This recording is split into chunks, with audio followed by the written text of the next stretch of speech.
shake your booties for black girl nerds. On episode 3, doing a recap of Game of Thrones, and I am excited to always do these chats with you because it's so much fun. We get all excited on Twitter, and then we get to recap it all over again on the podcast. And our wonderful moderator, Angelica, is back with us to break it down for us, the episode last night. And we have a special guest here that's joining us, Alex, to give feedback. And we're just going to dive right into this. So thank you, Angelica, and welcome, Alex, to episode 3 of the Thrones Y'all podcast. Thank you. Thank you. All right, so let's get to it. So I'm just going to say, first thoughts on the episodes. Miguel Sapochnik killed it yet again. He directed Battle of the Bastards, so he was definitely the right person to choose to do this epic battle. What were some of your first thoughts, Jamie? Well, first of all, I couldn't see. I was like, can we get some more lighting added to these shots here? Because it was hard to watch. Like, it was dark, but it was like literally dark. Dark. But I really enjoyed seeing the opening sequence for the episode. Yeah, I think someone had said the whole point of Beric Dondarrion this episode was to light the scenes. Mm-hmm. What did you think, Alex? So I was the same exact way. So I literally kept pausing it in the beginning and playing with like my contrast and my brightness because I was like, hold on, is it my TV? What's going on? Finally, I turned everything up and I was like, look, we're just going to have to settle and just hope for the best. Excellent. And you know what? Excuse my manners. Pardon me. I did not give you, Alex, the opportunity to introduce yourself to our BGM podcast audience. So please tell us, who you are, what you do, and what got you into Game of Thrones. All right. So my name is Alex. I am an entrepreneur. I have my hands in all types of different businesses, primarily real estate. I have been a nerd my entire life. Anything sci-fi, fantasy, I'm there. Of course, all the other nerds in the world right now, April has been a very touching month for us. Everything from Endgame over to Game of Thrones and all these characters dying. So, yeah, it's touching. But Game of Thrones, ever since it first came out, I was like, you know what, this is pretty cool. I heard the hype about it. I started watching it. We all know the first 2 to 3 episodes is kind of slow. But then after that, I was hooked all the way, religiously watching it. Nice. And by the way, no discussion on Endgame. I still have not seen Endgame. It's okay. Me either. I was at a music festival this weekend, and I couldn't get a chance to get a break to go to the movie theater, but I will make that a priority this week. Oh, yeah, me too. Me too. Are you taking me? Yes. All right, we in there. All right, so let's get into this. So I just wanted to touch on just a few things before we get into the actual battle itself, but I did appreciate how even though it was in a central location, they changed it up. It wasn't just one battle in an open field. I didn't really get battle fatigue. I wasn't bored. They went from that open battlefield, and they interwove that with character-driven storytelling, and they went into even the aerial dog fights. They even ended up being a whole zombie flick at the end of the episode. So yeah, I really agree with The Walking Dead. Yeah, it was like The Walking Dead, but better. So those are my little moments there. But let's get into it then. So we open up with Sam and his shaking hands. So you basically see everybody getting prepared. I would say the first 10 minutes of the episodes was everybody prepping for battle. The chess pieces were being moved into place. Didn't you have something to say about that, Alex, about wine or something? So in the beginning, right after, they show Sam with his shaking hands and so forth, you see Tyrion walking over to the wine cart. And when he does that, he loads up on 3 different wine bags or whatnot. And then Bran is being pushed by, and Bran literally looks at him like, you alcoholic, you serve no purpose during this battle. You should definitely go back and take a look at that 3-second scene because it is hilarious. Shout out to Tyrion, by the way, because Tyrion is totally me. Any kind of stressful situation, I am going to go to the liquor cabinet and I'm drinking. I am drinking. So Tyrion was me in last night's episode for sure. Absolutely. Wait, Jamie, what's your drink of choice? Oh gosh. Well, so I like sweet drinks, so I love Malibu rum. Okay. And I like to mix it with different juices. Yeah, so I'm more of a sweet drink kind of girl. But yeah, Malibu rum is my jam. Gotcha. I'm hardcore. I like Fireball. Oh my god, so many memories of Fireball. So many memories. What about you, Alex? What you drinking on the battle night? Oh, I'm right there, Fireball, all the way, 100%. Okay, awesome. And then that fits in the theme with the show. Yes, right? fire. Yeah, tied that in there. Good one.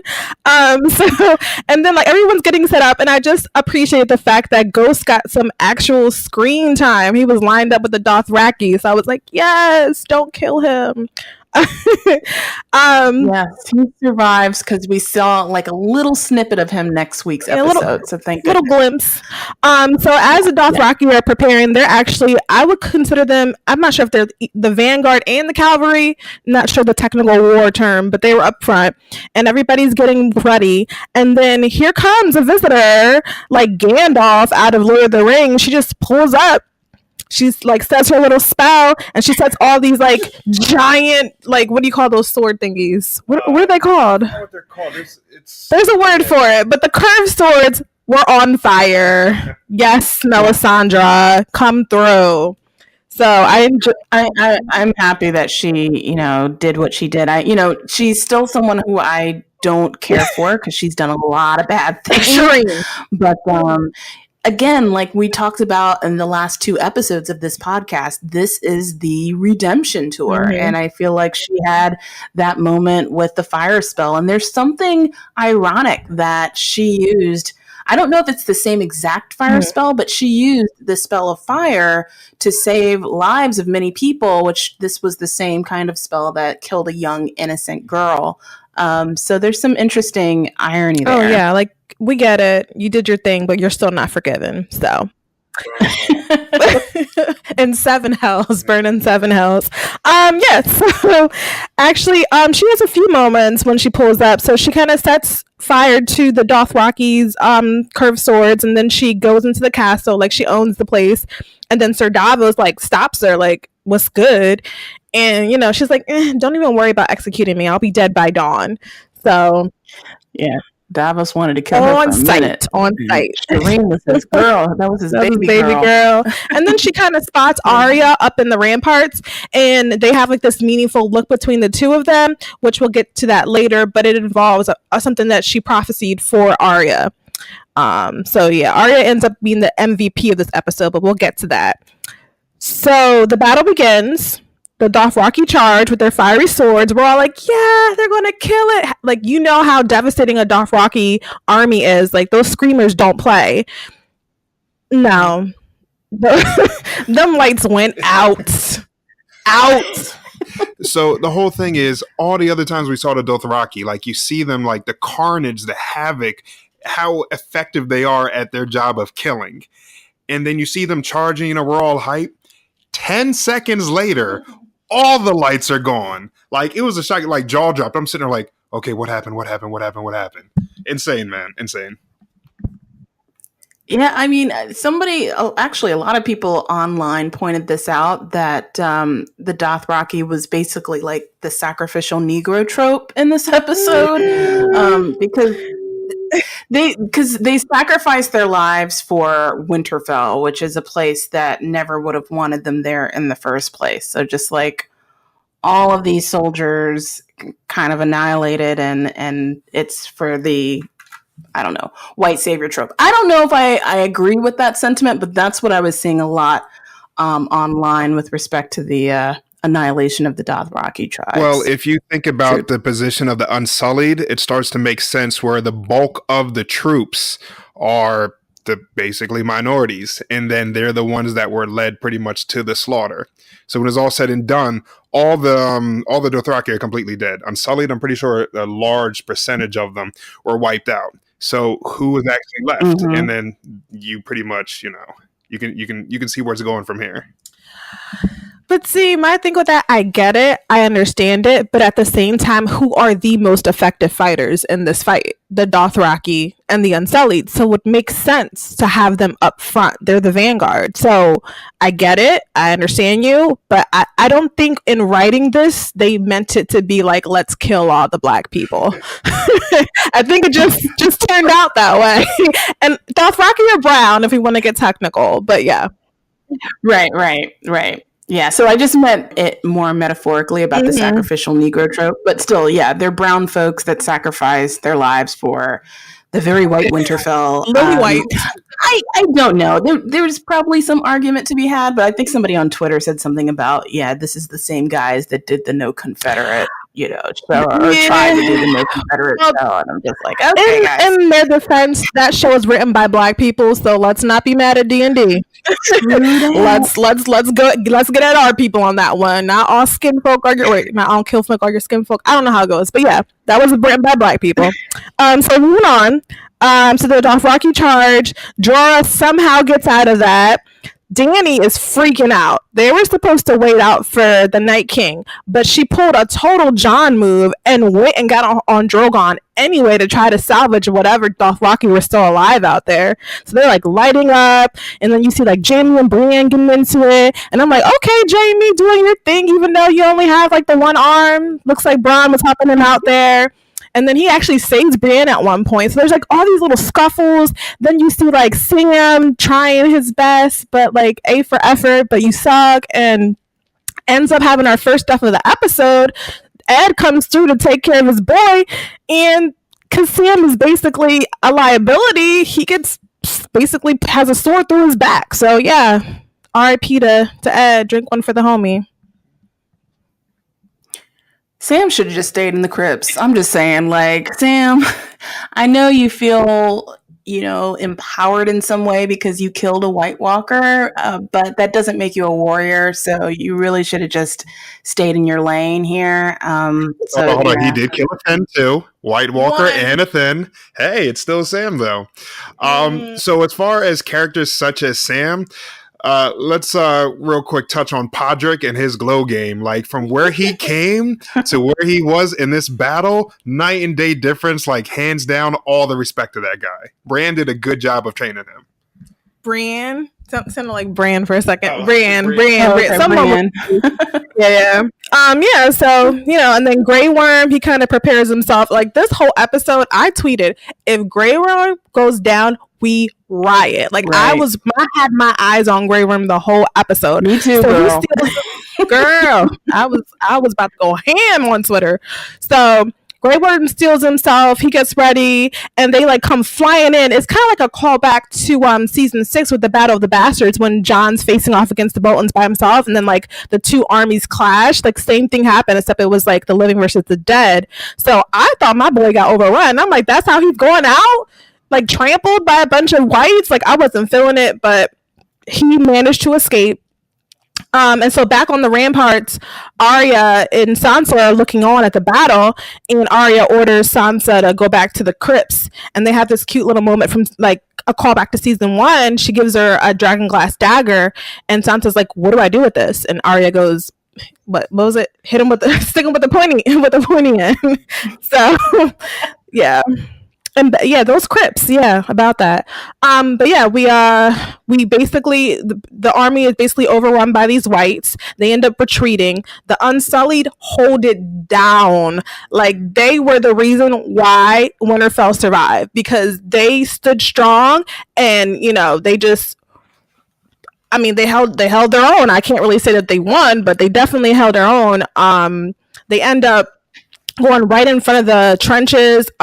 We see Grey Worm run back, and he's like waiting because Dany's supposed to light these trenches on fire, but for whatever reason, because the Night King brought in the winter, for whatever reason they can't see. So we're like, what are we gonna do? There's no fire. Like, what's gonna hold them off? Grey Worm sets that thing where the gate comes up, and then Melisandre comes in, saves the day again. She starts. So what was it? Praying again, and it's not fast enough for me. I'm like, girl, like, come with it. Let's go. And like, just the nick of time, Melisandre lights the trenches, and we're safe for like 30 seconds. Yeah, so my whole thing with that part is the Night King just released the ultimate cheat code. Like, where did this blizzard come from? Like, how did he mask everything? Like, seriously, when the writers wrote that, I'm trying to understand where they came from with that concept and why they allowed it to happen. Because they bring winter. Right. That was not winter. They brought a whole blizzard. So they're temporarily okay. Up in the air, John and Danny are on their dragons. They're struggling. There's low visibility. They're cold. They're freezing. The Night King, like you said, pulled out a cheat code. He's cheating. He brought out the ice storm. So then we kind of moved to the crypts. Oh, and I want to say, like, even though it wasn't romantic, did you see that, like, that shot of the two dragons once they, like, went over top of the ice storm and it was, like, a whole new world? Did you notice that, Jamie? No, I didn't. Yeah, they had a moment. I mean, it wasn't romantic at all, but, like, let's say it was. That would have been nice. I was just really frustrated to see the siblings fight like this. Like, you can't fight with your brother. Yeah. So I was kind of sad to see the dragons going at it, with each other. So. Yeah. Well, unfortunately, Viserion had no choice. True. He's dead. So we go to the crypts. And Tyrion's saying he wants to get in on the action because, he was a big part of why the Battle of the Blackwater was successful. And Sansa's like, no, you're staying down here. You would be dead up there. And then Tyrion kind of has this cute little line. It's almost like he's like flirting with his ex-wife. Like he wants that old thing back. And he's just like, we should have stayed married. And Sansa says, you were the best of them, but it wouldn't have worked between us. And then Tyrion's like, well, why not? And she tells him, well, the Dragon Queen would have divided us.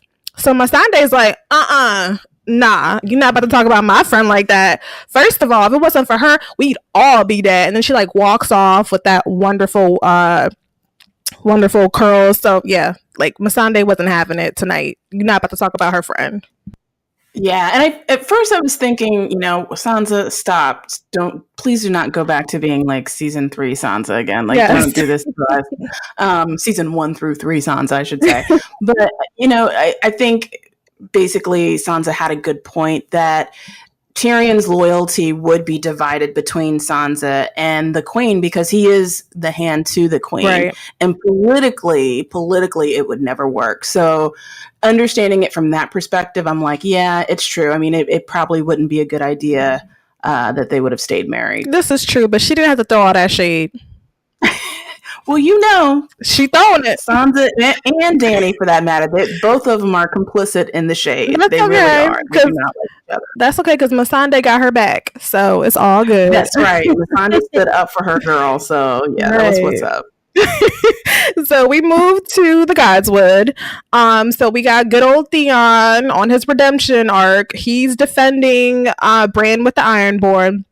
He takes his moment, I guess, in a quiet moment in the battle to apologize for his sins. And Bran, once again, is really philosophical. He's saying everything you've done has brought you to where you are today, where you belong, home.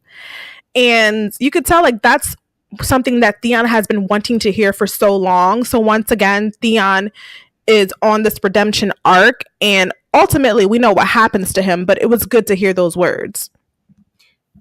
This was like stop number 2 on the redemption tour. Stop number 1 was saving Yara this season, and this is his second stop. And I'm glad to see that it's a full circle moment for Theon because he was a selfish and just a really disturbing character in the earlier seasons. And now we've seen a completely different side to him, and he's proof that you can do really bad things and then you can make up for that and redeem yourself, and he's done that. So it was good to see that moment. Yeah, that's true. In the grand scheme of things, I am very happy on how everything transpired with him. But like you said earlier, referring to a Twitter article that you read in general, it was stating that at the end of the day, Theon was still a slave. So with that aspect is like, I can understand a lot of things that he did. And then at the end, when Bran was like, you're home, I can understand why Theon appreciates that because he was born and raised there. But I was like, at the end of the day, he was taken from somewhere else and placed there. No matter how well the Starks actually treated him, he still was not actually family.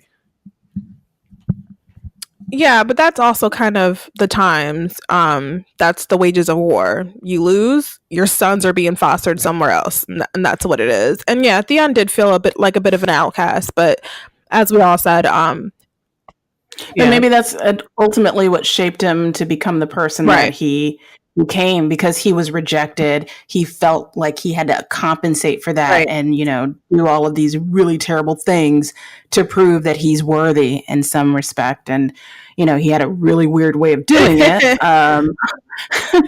But, that's unfortunately the consequence of what happens when you treat people like outcasts. Yeah, So. well, he's almost like he's a foil to John, in my opinion. John went the other route. John decided not to take that out on other people. He went the honorable route, whereas Theon went the douchebag route. So yeah. So, where am I? Yep. So we move on to and then Bran goes, "I'm gonna go now." Like, so creepy. That was so creepy. Like, where are you going? I'm gonna go now. And he walks into this flock of ravens, and they're swooping over the battle. And as Bran's watching, we see the Night King, and he's back.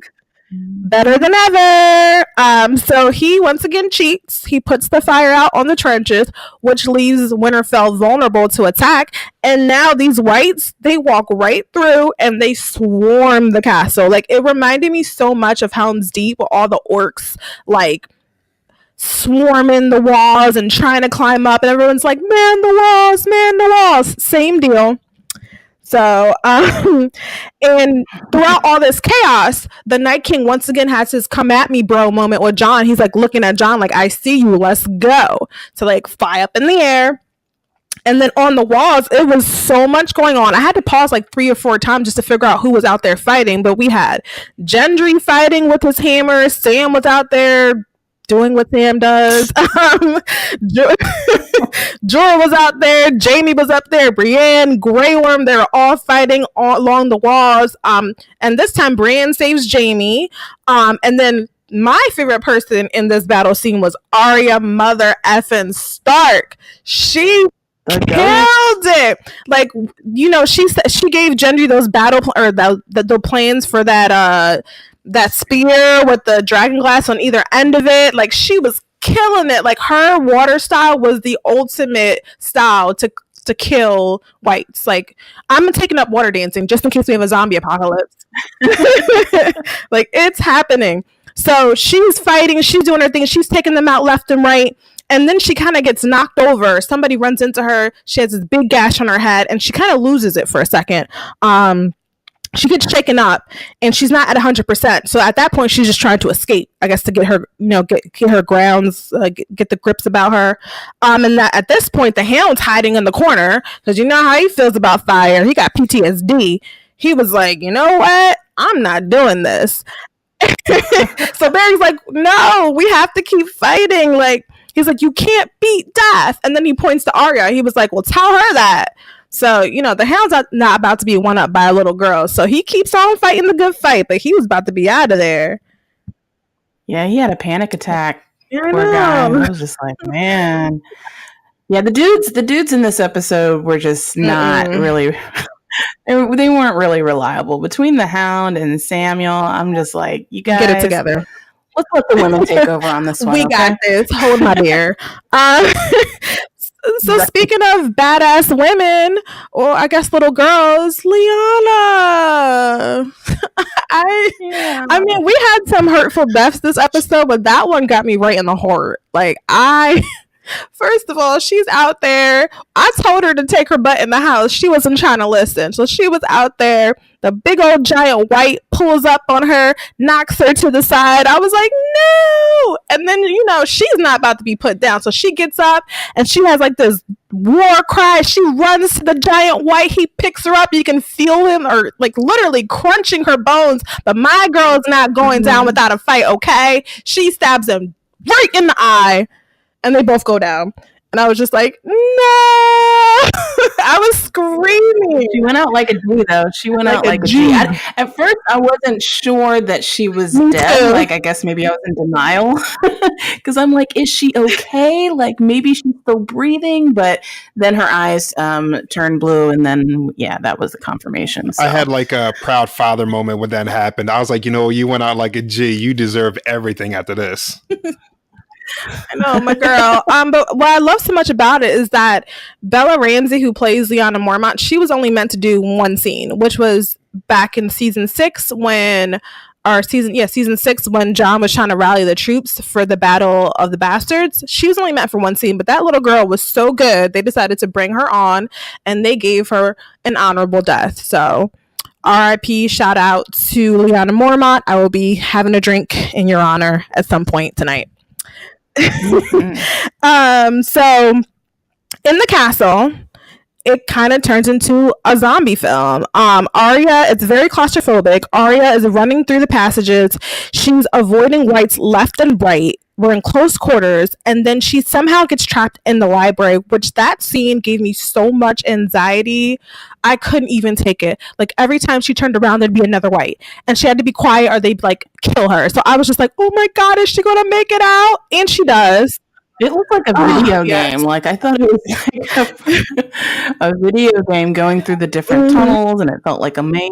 So it was interesting to watch that. It was Resident Evil overload. Like, I was just like, oh, God, I can't take it. And then as soon as she escapes, she closes the door ever so slightly. It shuts closed, and then like they come busting out another door, and I was like, I can't. My emotions, I can't take it. So so basically they start chasing after her.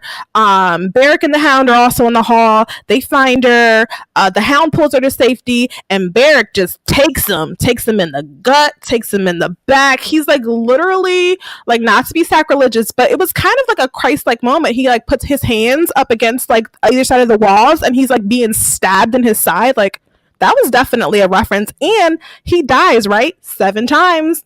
That's the magic number. So Beric was brought back for a reason. And this was the reason, to save Arya Stark. Which plays into something great that happens with her later. So yeah, it makes complete sense why that sacrifice had to happen. Absolutely. And he dies in Arya's arms. Mel happens to be in the Great Hall with them. And, they kind of recognize each other. Arya's like, hey, I know you. And she's like, yeah, I know you. And it goes back to the prophecy. The last time Melisandre and Arya saw each other, she kind of gives her a pep talk, and she tells her, well, the original prophecy was, I see darkness in you, and in that darkness, eyes are staring back at me. Brown eyes, green eyes, blue eyes you'll shut forever. So I was just like, oh my God, blue eyes! Yeah. That was season 3, right? Yeah, it was season 3. Not to say, not to toot my own horn or anything, but the second she said blue eyes, I called it. I was like, yo, we all know what she's about to do now. Just saying. Called it. I think anyone with a brain called that. But yes.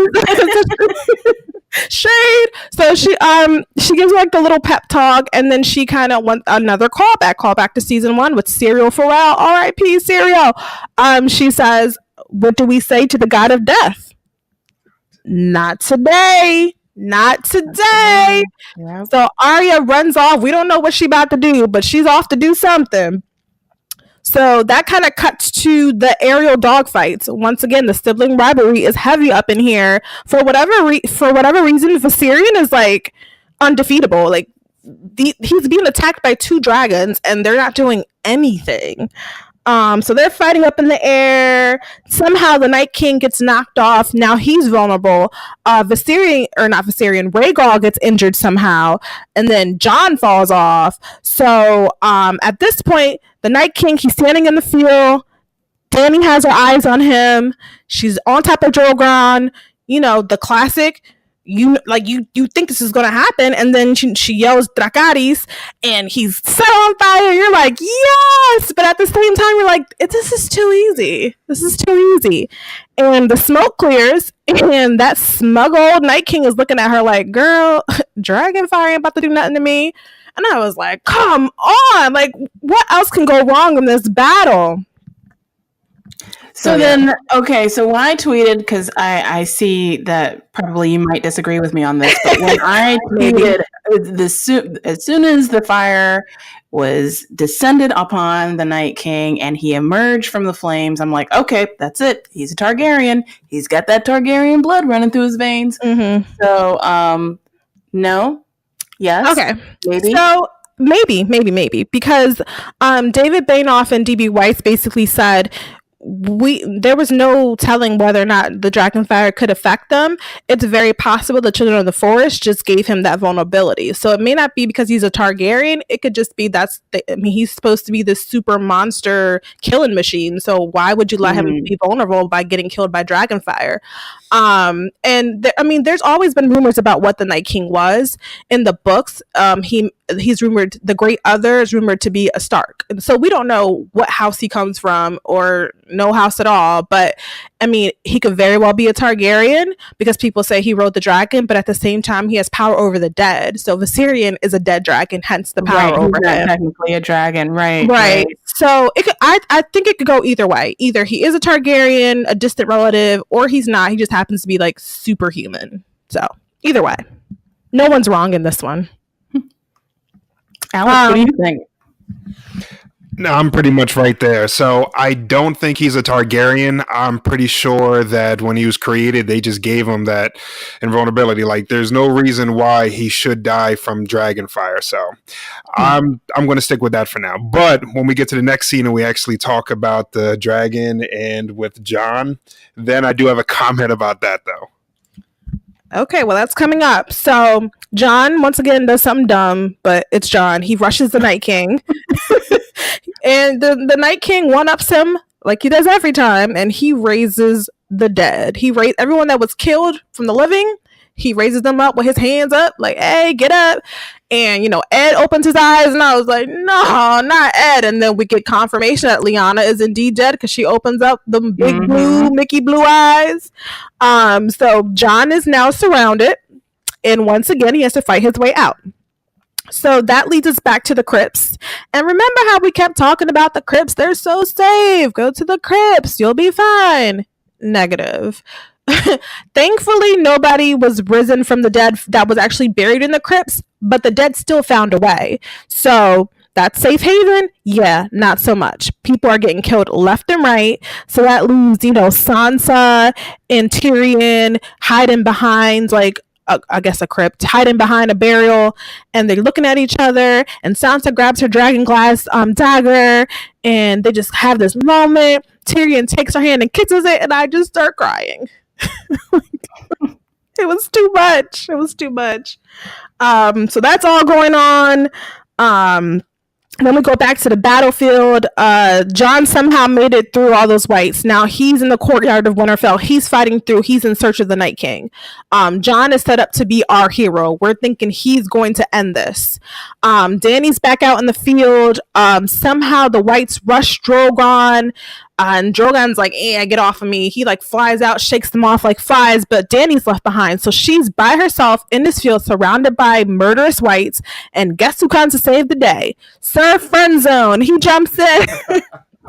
He jumps in for his woman and he saves her. Dany gets her sword too. She getting it. And I just want to comment. People kept saying that Dany does not have power. All she does is rely on her minions. But when Dany needs to get ish done, she gets it done. Because she picked up her sword and she was out there getting it just like Jorah. So, yep. Ow. Yeah. And it was beautiful and poetic. I had a feeling that we probably wouldn't be seeing much of Jorah after this episode, and him dying for Dany is exactly the way he wanted it. Absolutely. And it was just beautiful to see that. And it's kind of interesting. The theme of this whole entire episode was about sacrifice. Jorah sacrifices himself for Dany. Beric sacrificed himself for Arya. Ed sacrificed himself for Sam. So there's this sacrificial theme that's going on, and I think it's interesting the way the writers kind of carve that out for this episode. Exactly. And the one thing that I noticed too is that this death, I think, hurt Dany the most. I've never seen her cry this hard over any lost friend or companion. So that itself was touching. And I was like, as far as Jorah, this was like the last nod and salute to him. So yeah, kudos on that. Yeah. And it's the end of House Mormont. That's it. Yeah, they're all gone. I'm sure there's a distant relative somewhere, but all the ones we care about are gone.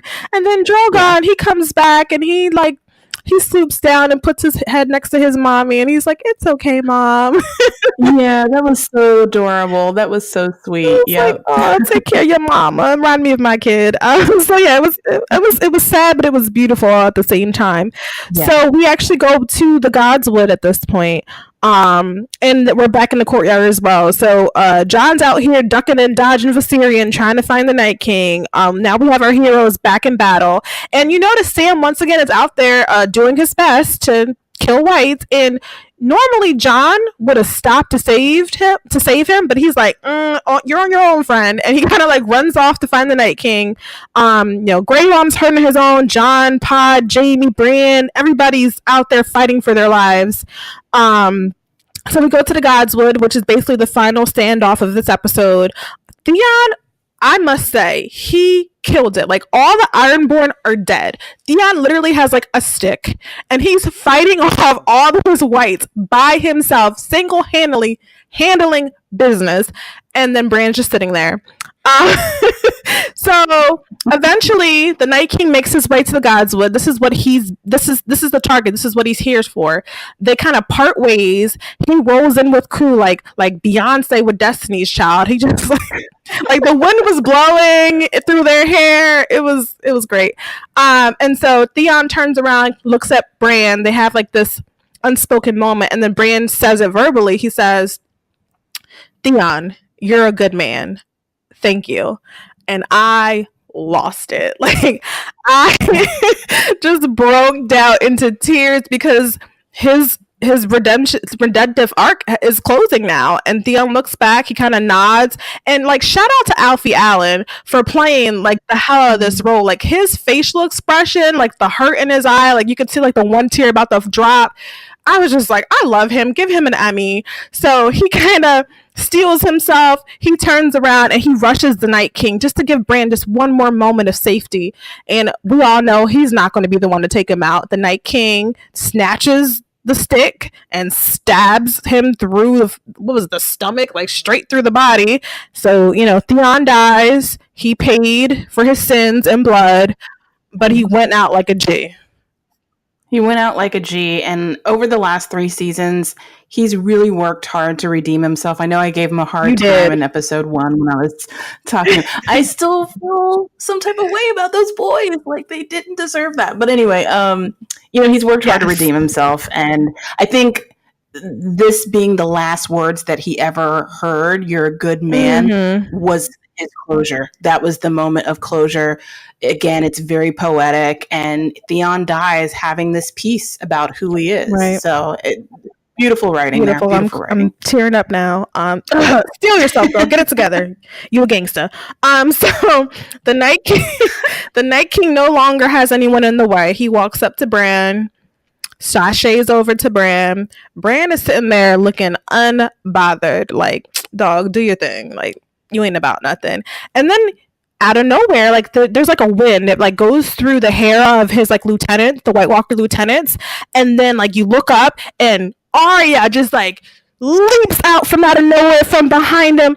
The Night King turns around, he like grabs her by the wrist. She has a dagger in her hand. She drops the dagger. It goes into her other hand. She stabs him in the chest, and we're all like cheer. We're like, yo, she's the goal. I like stood up. I was screaming. It was beautiful. And like, once again, women are kicking ass this episode. Like, killing it. We all thought it was Jon. Who runs the world, girls? Who runs the world? Speaking of Beyonce references. Yeah, so we thought Jon was going to take care of it. I mean, Jon has his little moment at the end. He stands up to Viserion and looks like he's about to try to take him out on his own. And in that moment, that's when Arya takes care of business, and the entire army is out. Just like we said last episode, take out the head of the snake, the rest of the body will die. So, whew. They really, again, with the writing on this show is so brilliant because we're having another full circle moment. We talked about how Melisandre in season 3 mentions that, she'll meet Arya again and has the red eyes, brown eyes, blue eyes conversation. So that comes in full circle. And then the very dragon glass dagger that she killed the Night King with, Bran gave her that dragon glass. So, and it was also in front of the weirwood tree where it happened. So I just think it's so cool that we have this moment that sort of parallels with previous moments at the Godswood. The Night King himself was born and destroyed at a weirwood tree. So just a lot of great symbolism was happening. And I absolutely love it. So it's almost, I don't know, it's almost as if it really was meant for Arya to be the one to complete this task. And I'm glad it was, because she deserves it. And she's been training for it for a minute. Since day one. And then even as you said, actually it was a Valyrian steel dagger, but if you think about it, that Valyrian steel dagger kind of started the entire war with the houses of Winterfell to begin with. It was used to frame Tyrion. He was accused of pushing Bran out the window and for sending that assassin to Catelyn Stark. So all of it is completely full circle. So yeah, it was great writing, just great writing. So it was a Valyrian steel dagger, not a dragon glass dagger that Arya, that Bran gave Arya. Okay, yeah, okay. Arya had dragon glass, but it was the spear that Gendry made her. But yeah, Arya killed it. She definitely. Everyone compares Arya's story to like Batman. She had her Batman Beyond moment. She trained, she lost her parents, she trained for this, and now she's like the hero. So, and it's interesting to see how the opposites have sort of the doing and the undoing, because it was the Valyrian steel that caused the Night King to be born, and then it turns out that the dragon glass dagger is what essentially made him unborn. Right. Yeah. Right. So right. It's kind of cool to see that duality between those two weapons. Yeah, absolutely. And I mean, I think it all goes back to the Children of the Forest. They weave their spells through the dragon glass and the Valyrian steel.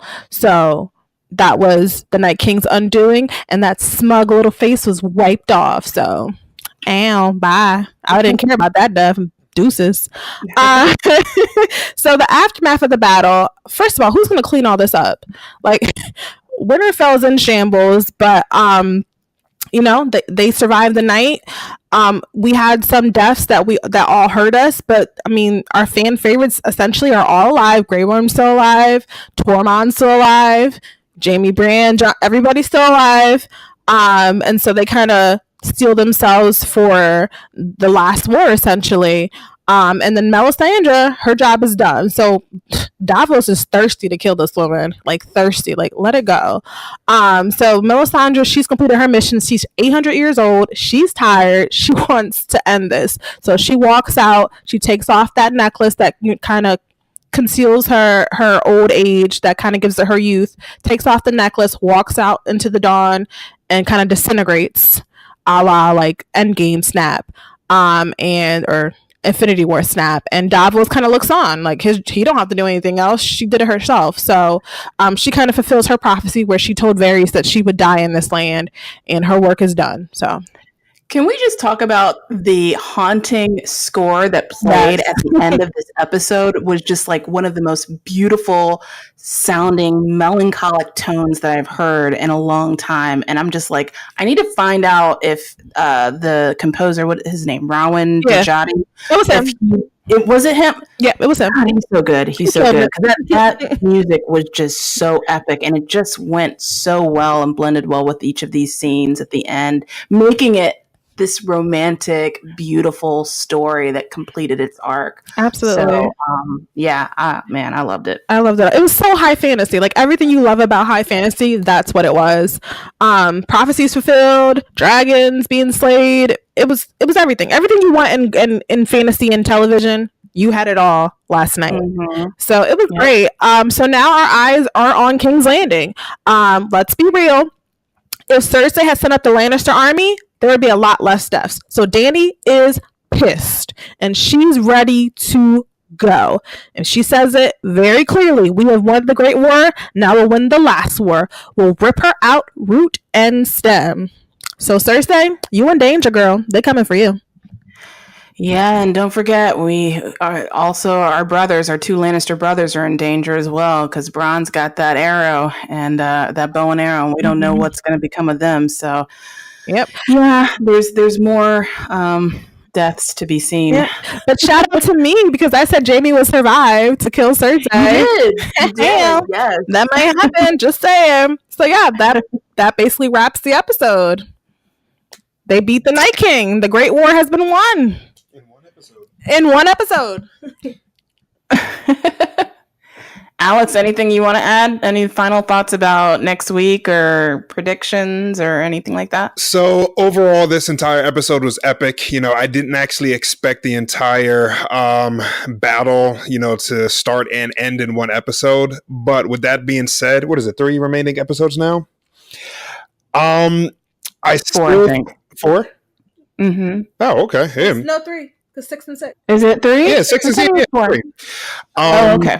I do think Tyrion is going to die. I don't know how, but we love him too much. He's done too well for him to survive. I do think Jaime's going to live, and we already know Cersei is going to die. But I am curious to see what Arya is going to do. Like, I want to know what. I just don't know. I think Arya is going to kill either Cersei or the Mountain. Either or is going to be her.